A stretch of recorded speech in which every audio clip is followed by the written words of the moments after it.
About 1977, I decided to have a look at the Quran. I never met a Muslim. I lived 100 kilometers from the nearest Muslim.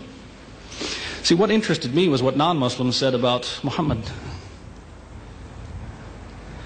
There are books and books written about Muhammad that tell you, one thing we know for sure about this man, he had an outside source of information. One book I've got says the Quran was written by a committee, because they've established so well that there's information in there that an Arabian shouldn't have known. He must have had someone from the outside bringing him this information. So they say, one thing we know for sure, he had an outside source of information.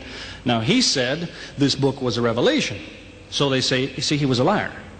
He got it from somewhere, he put it in a book, and he gave it to someone, telling him it was from God. He was a liar. Other people write books and books on the subject of Muhammad, and they say, one thing we know for sure, he thought he was a prophet. He was crazy. Because they look at his life very carefully, and they see episodes like, for example, when he hid in the cave with Abu Bakr. He was running from the whole city who wanted to kill him, and he hid in the cave, and when the Meccans came running up to the cave to kill them, what did he say to his friend? Did he tell him, see if you can find a back way out of the cave? What he told his friend was, relax. He was telling him, I see what you see, but he said, God is with us. God will save us. So people on that basis, they say, you see, he thought he was a prophet. He thought God was with him because he said things like that. He wasn't a liar. They never seem to realize that one man can't be both. So you can't be a liar and a crazy man at the same time. If you think that an angel gives the words of God in your ear, and somebody says, I have a question for you, what does God tell you about this thing? I want to hear an answer tomorrow. If you're a crazy man, if you think an angel whispers in your ear, then you don't sit up that night thinking, what will I tell him tomorrow? What can I find? Who knows the answer? You're crazy. You think the angel will tell you the answer. You don't go and look it up somewhere. You see, you can't be a liar and a crazy man at the same time. You can be one or the other, or neither, but you can't be both. You see, I read 2 non-Muslim biographies of Muhammad. One was by Rodenson, who's an atheist, who hated the man. But many interesting things come up about his life that I had to wonder about. One story that's told is that when he was an older man, he had a son named Abraham. The son died when the child was 2 years old. The same day the boy died, there was an eclipse of the sun. The sky went dark. And the Muslims came running to their prophet and said, look, it's a miracle. Your child died and the sky went dark in sadness. It occurred to me, see, if he was a crazy man, he'd probably believe what they said. He'd probably think, yes, it's a miracle. My child died, the sky is dark. Yes, it's a miracle. If he was a crazy man. If he was a liar, he would have taken advantage of it. He would have said, yes, right, my child died, the sky is dark, you tell everyone, it proves I'm a prophet. It's a miracle. But what did he do? He became angry with the Muslims. He told them that was nonsense. He was angry with them. How dare you say that? He said, the sun and the moon are signs of God, and they don't worry themselves about the birth of a man or the death of a son of Muhammad. Doesn't look very crazy. Doesn't look much like a liar. Now you have a third alternative, of course, which people tell you all the time. They say, no, he was not a liar. He was not a crazy man. He was deceived by the devil. Deceived by the devil. It's an interesting idea. But whatever you say, you better be ready to back it up. There's a lot of difficulties with that idea. For example, there is a verse in the Quran which tells the reader about a good habit to develop.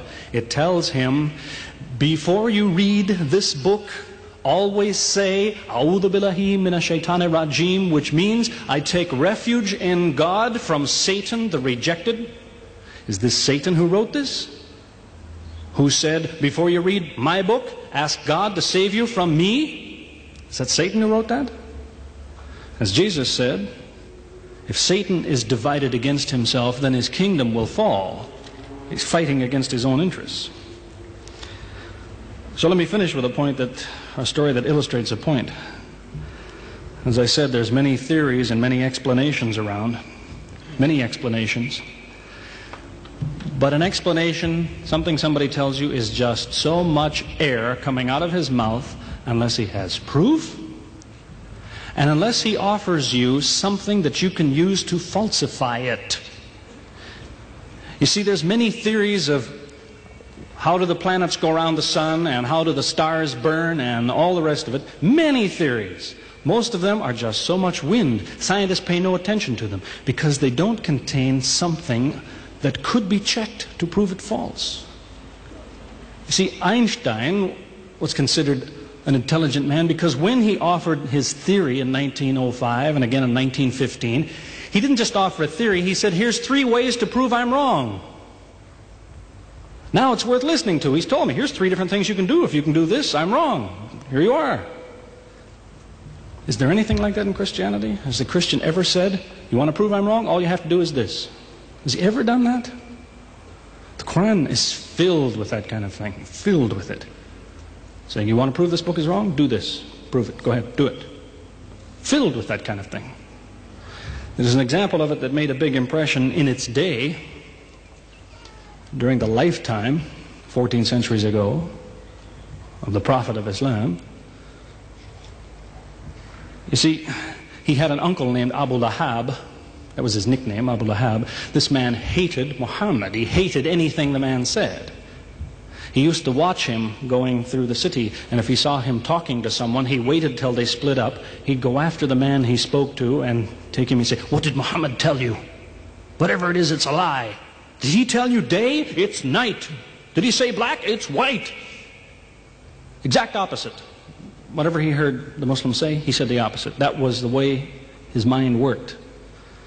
There's a little chapter of the Quran called Lahab, and it says about this man that he'll never change. It condemns him to hell, Jahannam. You see, if the man had ever become a Muslim, the Muslims would believe, well, now he's not condemned anymore. You see, for 10 years before Abu Lahab died, that was a part of the Quran. And the Muslims could come to Abu Lahab and say, do you know, it's been revealed to us in our book that you will never be a Muslim. God says you will never be a Muslim. For 10 years they told him that. All he had to do was say, well, your book is wrong. I want to be a Muslim. What do you think of your book now? That's all he had to do. He had 10 years to think about it. And that's the way he was. See, if somebody is your enemy, you don't come to him and say, you want to prove I'm wrong? Here, say this. Come on, say it. If all you have to do is say the words and I'm wrong, you finish me. He never did it. See, this is one of many cases of something that was offered that could have been falsifiable. So it was. As I say, in 1978, after, how long would that be? 15 years of arguing with the church authorities, one place or another, I got the idea. I'm going to argue with some other people.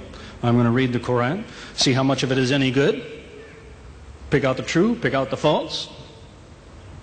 Thought it'll take a few years, it'll take some serious study and so on.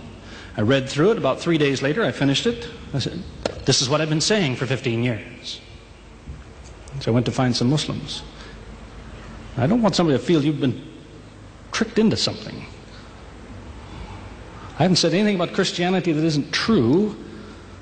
I haven't said anything about Islam that isn't true, unless it was a slip of the tongue or something. I'm simply trying to remind an individual, don't close your mind before it's too late. Don't make up your mind before you have all the facts. Most people who used to be Christians and become Muslims will tell you, I am a better Christian than I used to be. Now I follow Christ. I didn't before. That's what I would tell you. The Bible says Jesus told his disciples, when you greet one another, let your greeting be, peace be with you. He set the example. Peace be with you. Who says that today? Christians? Once in a great while, maybe. Muslims, whether they speak Arabic or not, they say, Salaam alaikum. Peace be with you. Jesus, when he prayed in the Garden of Gethsemane, put his forehead on the ground. Who prays like that? Christians or Muslims? Jesus used to fast for more than a month at a time. Who fasts today? Christians or Muslims?